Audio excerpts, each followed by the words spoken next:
Hi everybody, good afternoon, welcome to the United Stands. I'm Mark Goldbridge and this is your latest Manchester United transfer news as Manchester United look set to sign another exciting 16-year-old. We've got an update on Mazraoui, we've got an update on Yoro, and we've also got a plea, I would say, to Erik ten Hag. Please don't do it against Betis tonight. So we're looking ahead to Man United against Betis in their pre-season game in the Tour. Another 16-year-old that Man United are signing, this time from Crystal Palace. We'll talk about him. Also, a bit more on Yoro. Also, a little bit more on what's going on with Mazraoui. Romano giving an update there as well. So lots to get into. I hope you will be joining me later at 3 a.m. UK time to watch Manchester United play Real Betis. Yes, we can't moan, we can't complain. So many of you do it week in, week out from around the world. But yeah, it'll be an experience, that's for sure. But look, let's hit the latest news. Then we'll talk about Betis. Betis will be a test. They played Liverpool last week. They lost 1-0. But we've played them before in pre-season. They don't have a lot of players that end up in the latter stages of the Euros. So they've pretty much got their strongest squad. Not like United, who are missing about 10 players. So they will give us a test. They have a system. And Ten Hag highlighted what a big game it would be. So we'll talk about that in a moment. But let's hit the latest news. Some of you... Well, you normally probably would want an update on Mazraoui and Yoro, but this is the story that's coming out. Simon Peach of the Press Association and many other outlets, to be fair, have reported that Samuel Lusali from Crystal Palace is close to joining Manchester United. In fact, some people are saying that he already has. He's a 16-year-old. I believe he's a winger. And he would now become the second prospect, exciting prospect at that, to join Manchester United after Obi Martin. It's been said there could be a wait due to the Premier League ratification, but both are exciting signings. Now, Lusali, I don't know a hell of a lot about, I'll be honest. Didn't know much about him until lunchtime. I think he's like... just looking at him on Transfer Market, he will be 17 in September, right winger, and citizenship of Zambia and Slovakia. So, yeah, I mean, look, a winger. Look, I think we've got to be very, very... G-Man says he looks like a good project. Look, these sort of signings are fantastic. Of course they are. But I will go back and default to something I did say a few days ago.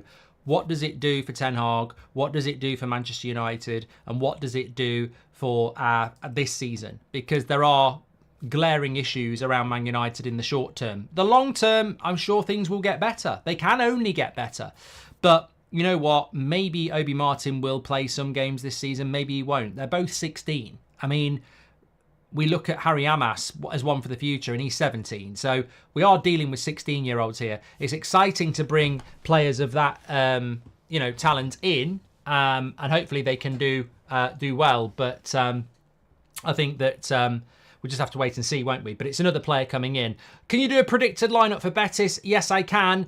What do you mean by don't do it? Says Aruna. Well, it's nothing more sinister than that. Kyle says that Fabrizio has confirmed that the deal is done. I pretty much think the deal is done, to be fair.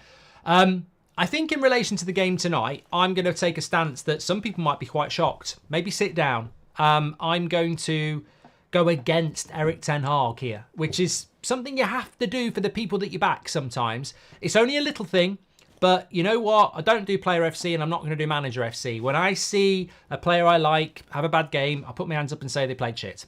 Doesn't mean I don't think they're a good player. When I see a manager doing something I think is a huge risk, I'll call it out. So Fabrizio Romano has put it out in the last hour or so that Mazraoui's presence with the Bayern squad doesn't change his plans that he wants to join Manchester United.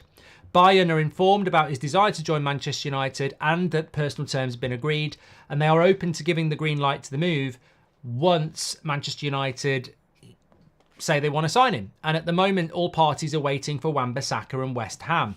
This has just got thin ice with big Timberland boots stamping on it all over it. And you know what I'm going to say? I've said it before, and it leads nicely into the Betis game tonight and the predicted lineup. Don't play Aaron Wan-Bissaka. Lightning. And you know what? It's going to be as simple as this. Would you start AWB Aaron Wan-Bissaka tonight? Simple as that. Now, remember, Scanlon had to play right back in the second half against Arsenal because we haven't got any right backs on the tour apart from Wan-Bissaka. Although I think Oyedele can play there, can't he? Am I right? Am I getting that? I'm sure we have got a right back. No, Oyedele plays... I think he can play right back if you want him to, but he's been playing in the midfield. You could put Lindelof at right back. You know, there's plenty you could do. I would not play Wan-Bissaka tonight. What do you get out of it? Oh, it's his farewell game in America. What does that matter? It can only lead to... You just don't need to do it. You don't need to do it. You really don't. You just don't need to do it. And I think that if we do it and he gets injured, we've just fucked it up. So I wouldn't pick him tonight. But from what we're hearing, he probably will play tonight. So we'll talk about what the predicted lineup's going to be. But I think it's just absolutely stupid to do it. We've just lost Leny Yoro. Rasmus isn't playing tonight. We've had 2 injuries in 1 game. And we are thinking about picking a player that might be leaving. I mean, to be honest with you, I wouldn't pick McTominay either. If McTominay is a player that we're looking to sell, I wouldn't pick him either. I wouldn't pick any player that we are thinking about selling for the simple reason we know we've got to sell to buy at the moment. So if we've got to sell to buy, I'm not picking any player that I'm thinking about selling. Robert McCormack says, join me on the Galatasaray stand, road to 8 subs. I tell you what, mate, McTominay could do far worse than go to Galatasaray. Me talking about McTominay this morning and Galatasaray got clipped up by a Twitter account on a Galatasaray account with 300,000 followers, and it's gone viral. So it's a cracking club to go and play for, Scott, and they really do want him. But I don't think he'll end up going there. Really, I don't think they'll have the money that we want. But byproduct of that is that we shouldn't be picking. If we need to sell to buy, which clearly we do, we can't buy Agate till we sell a midfielder. We can't buy Mazraoui till we sell Wan-Bissaka. We can't buy De Ligt until we sell probably Lindelof. I wouldn't pick any of them. I wouldn't pick Lindelof, McTominay or Wan-Bissaka because they are... If I've got Erik ten Hag in a room, I'm saying, if you want Mazraoui and you pick Wan-Bissaka, don't moan if you don't get Mazraoui because Wan-Bissaka's injured. If you want Agate and you pick McTominay, don't moan if McTominay gets injured. And if you want De Ligt and you pick Lindelof, don't moan if Lindelof gets injured. It's just absolutely avoid it. Avoid it like the plague. Do not do it. It's just not worth it in a pre-season game where we're not going to learn anything anyway. I mean, looking at Betis tonight and looking at Liverpool on Saturday, they will probably beat us in both games because they've got better players that are closer to their first team who understand the style of play that Betis and Liverpool want to play. We are a bunch of misfits with players that have gone past their sell-by date, who shouldn't be here, or younger players who aren't quite ready, playing a system that they really don't know how to play. So I think we don't get anything out of this game tonight other than the fans and us get to watch maybe some individualistic performances like from Ahmad or from Rashford or from Collier or from Amas or something like that. Or Mason Mount or Onana has a good game. There are things to take away from the game in an individualistic point of view. But as a collective, we know this team's going to be nothing like the team we play against Fulham or even Man City. So why risk players that are going to make your team better? I mean, at the end of the day, it's like somebody's going to deliver you a Ferrari tomorrow. But the terms of the Ferrari are that they're going to take your Vauxhall Astra as part exchange. And your Vauxhall Astra is in the garage and it's ready to go tomorrow. And then you decide it's chucking it down with rain outside and it's icy. I'm just going to take it around the block for a spin. And you do spin and you smash the shit out of it. And then you don't get your Ferrari. I mean, I'm not saying Mazraoui is a Ferrari and Aaron Wan-Bissaka is a Vauxhall Astra. I'm just saying, if you're going to get something new that you want in exchange for something old that you don't want, you don't take the thing that you don't want out for a spin in the ice the night before you're going to do the deal. You keep it in the garage, locked and secure. And that's just what I think we should be doing. But I don't know whether we will do that or not. I mean, Ten Hag normally is quite careful about these sort of things. But I just, you know, it's like walking into, it's like diving into a lake where people get eaten by crocodiles. And Ten Hag's there saying, go on, Goldbridge, just jump in, you'll be fine. Put your trunks on. I'm like, what are you talking about trunks for? And I'm not going in the lake. You'll be fine. You'll be absolutely fine. And then I jump in and I jump out and I've got no legs. And Eric goes, wow, I thought you'd be fine. Like, we have seen our injury record over the last 12 months. We've seen our injury record at the weekend against Arsenal. You can't go into the game and go, oh, it'll be fine. No, it won't. And the trouble is, you've got nowhere to go if it's not fine, have you? I hope Scott starts. Robert McCormack says, I hope McTominay starts and gets a 5-week injury. Well, again, what if somebody doesn't want to leave? So, who used to do that? Phil Jones, although he was always injured, didn't he? Just talking about injuries as well, just a little bit more coming out about Yoro. It's not confirmed news. It's still rumour mill, but probably from decent sources, to be fair, in relation to last season. I don't know what Twitter account they work under now. I don't know whether it's UTD Menace or, what was the name of the other account? They used to do all the injury news last year and they were very good. Basically, they put a tweet out saying that Yoro's injury is expected to be between 3 and 6 weeks. So that is roughly what I was thinking anyway. That's what I was talking about this morning. Thanks to the people in the comments from the show this morning, actually, who said Goldbridge talking about wearing a protective boot like he used to play up front for Real Madrid. If you've played any level of football and you've done your ankle and you actually go to A&E or your doctor, they will put you in a boot. They'll put you in a protective boot. I've worn a protective boot before. It's not my fault. Maybe you live in an area where you can't get these protective boots, but I've had them on before, and a lot of my teammates used to have them as well. It's absolutely the way to deal with a sprained ankle or a bad ankle. Like, you elevate it and you get on crutches. Maybe you didn't play to a level that was good enough. I mean, you're not going to get it if you play pub football. You're just going to have to walk it off. But it is well known that if you do an ankle injury, you will be in a protective boot. And as we said this morning, Bruno Fernandes was in a protective boot after the Forest game and he played a week later. But I think what will happen with Yoro is probably going to be 2 to 5 weeks. I think it'll be 2 to 5 weeks. There was a very good comment this morning from somebody saying, do you think we're keeping it a secret so that Bayern Munich don't know how desperate we are? I mean, it's a great theory, but Bayern Munich know how desperate we are. They just need to look at who's playing tonight, Harry Maguire and Victor Lindelof. So it doesn't matter. We want De Ligt. They know we want De Ligt. We've agreed personal terms, so it won't be anything to do with that. I actually think it is a positive news story on Yoro, that I do think it'll be sort of 2 to 5 weeks before he's back. These games are for fitness and sharpness, says Patrick. Also to see if players on the fringes can make the next step. Results are nice, but not paramount. Well, Patrick, I think later on tonight when we're watching the game, and maybe United will get beat, maybe they won't get beat. If we do lose the next 2 games, then we will have all the negativity, which I just don't... you know what? I honestly can see a scenario where Man United lose tonight, Liverpool and Man City, and it won't matter a shit, to be honest. It really, really won't, because it's all about beating Fulham. I don't care if we lose every single pre-season game as long as we beat Fulham. And, if someone said you can win every pre-season game 10-0, but you draw with Fulham, I'd say I'd rather lose every single pre-season game 10-0 and beat Fulham, because Patrick's right. None of it matters in relation to what you do in the first game of the season.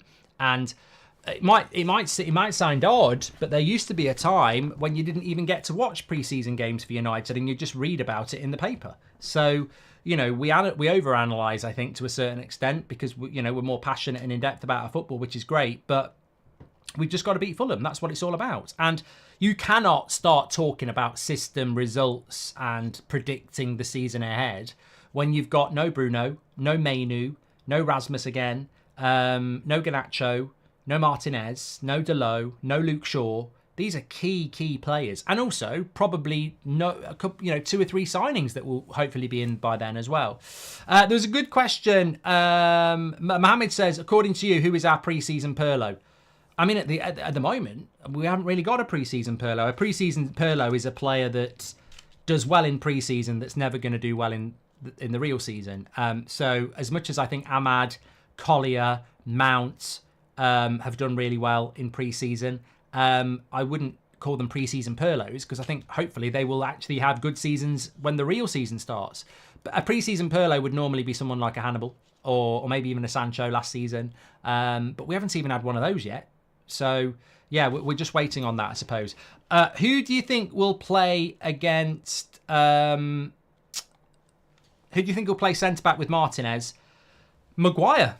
I mean, look, I got a message from a mate last night, and he hadn't messaged me for a couple of weeks about United, and he went, oh, surprise, surprise, lucky Maguire again. I mean, he's not a Maguire fan.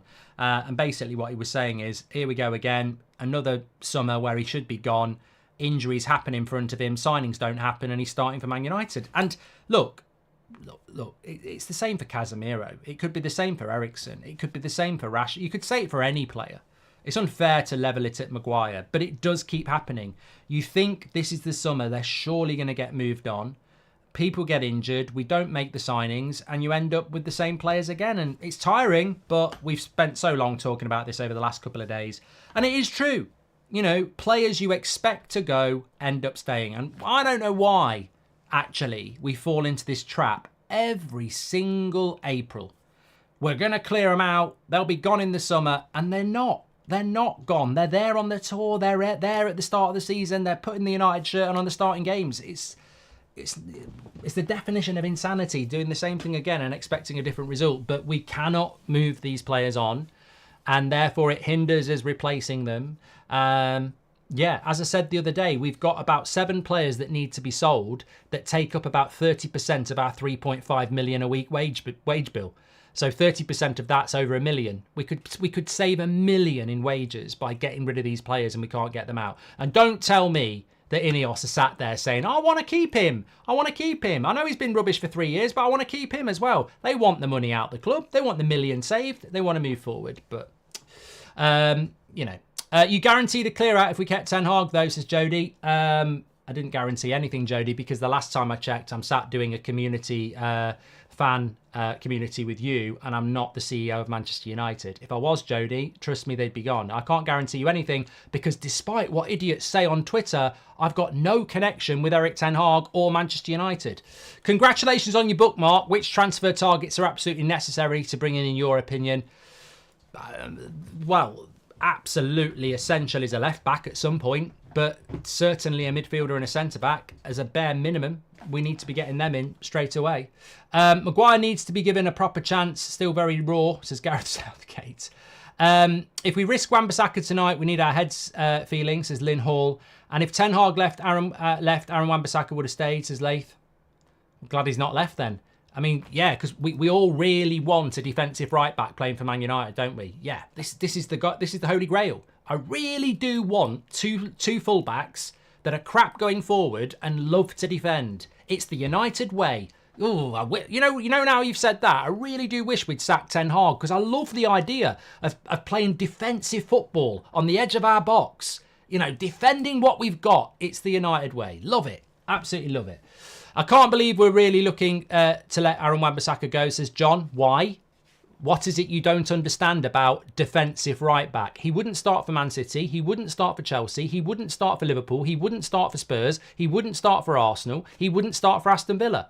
He wouldn't start for any of the top 6. And you don't want to let him go because he's a good backup, Mark. He's a good backup. He's a steady backup. He's not a good backup, is he? He's a defensive right back who's good at defending. If Dalot gets injured, we're not attacking. We're defending. I don't know why some people do not grasp what we're trying to do. We're trying to change the way we play so that when you're fucking moaning about how negative and boring we are, we get rid of that negativity and try and go more attacking. We will never progress as a football club when we actually start making the changes that need to be made and people go, I don't know why we're doing it. I don't know why we're doing it. Also, Mark, I'm curious, does Sir Jim watch our match so much to understand we need to sell these players, says Sugar, or what was the review about? Well, look, reviews can be really good, but they don't always need, you know, a review can tell you anything. A review can tell you that your partner's not suitable for you and you need to find a better partner. But, you know, you might go out to your local club and realise no one's interested in you. So just because your review tells you what you need to do to improve doesn't mean you actually can do it. We can all review everything, can't we? You know, Game of Thrones last season was absolutely shit. Destroyed one of the greatest seasons ever. But series ever. But what can we do about it? Nothing. It's there. Aaron Wan-Bissaka can be a squad player. No, he can't, Rudrish. Look, I think people are doing it on purpose at this point. You're either really, really not understanding what Man United Football Club is about, or you're a troll. Because I see people in the chat having this debate every single day, and I seem to get drawn into it every single day as well. Why do you want Wan-Bissaka to stay? Honestly, why do you want him to stay? Because I quite like the way he's a good tackler. I love his slide tackles. Paolo Maldini said a slide tackle is a failure because it means you're out of position in the first place. He is a defensive right back, and United fans want him to stay. I don't understand why you support Man United or what you think Man United is, because I'll tell you what, we didn't win Premier League titles being a defensive part of the bus team. So I don't know why you want a defensive right back. It amazes me. It's absolutely amazing. He is a good lad. He is a good lad. He is a good fullback. But what people don't grasp in this modern world is not everything's shit and not everything's good. Sometimes something's good but doesn't suit you. Simple as that. I'm sure it's great living in Paris, but I don't speak French, so I'd rather live in London. Doesn't mean there's anything wrong with Paris. I just don't speak French. And Wan-Bissaka is a very good right back, but he ain't a very good attacking one. So I'd rather have an attacking one. It's as simple as that. Kraken says Aaron Wan-Bissaka plays for any club, mate. Okay, I think we're going to end it there. There's other channels for people like you. There are other channels for people like you. Go and find them. You'll settle right in. There's a level, and you're way below it, mate. Way below it. Thanks, everyone, for watching. Betis tonight at 3 a.m., but we have got an 8 o'clock show. Would you pick would you pick Wan-Bissaka tonight? I mean, stunningly, not surprisingly, 30% of you would pick him. Sometimes I have got no faith in society at all. You would pick, 30% of you would pick a player we're trying to sell. And when he pulls his hamstring tonight, 30% of you will be moaning your heads off. Moaning your heads off. Thanks everyone for watching. Take care, you legends. I'll speak to you all later.